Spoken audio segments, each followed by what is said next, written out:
Hi, Jose. So, in order to understand the context of my film, the whole is a project carried out by an organization by which a series of individuals are enclosed in a hexagonal platform made up of 333 levels, where two people coexist on each level.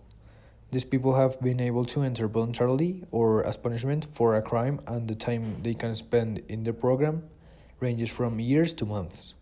The great novelty of the system is that from the level 1 to 333, a platform loaded with food goes down that stops for a certain time on each of the floors.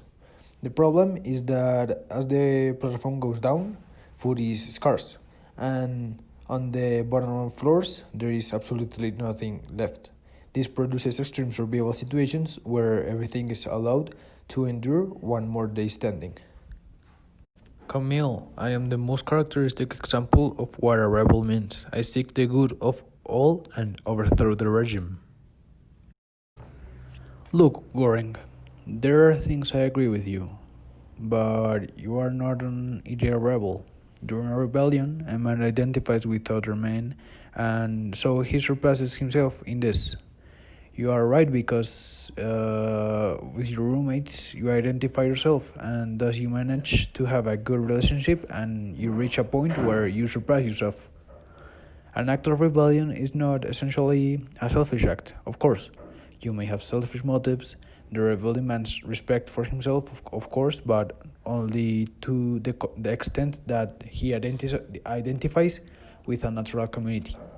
Here we can also say that you are a rebel. So you seek the good for all the inhabitants of the whole, but one thing that you fail is that a rebel must fight for himself and not to change the system. You are fighting not for your survival, but for the survival of others. And you think that this will change the system, but that is not the case. The system will never change. So you try to do whatever, the system will always stand. This is why I say that you have many characteristics of a rebel, but I'm sorry to tell you that you are not a completely rebel.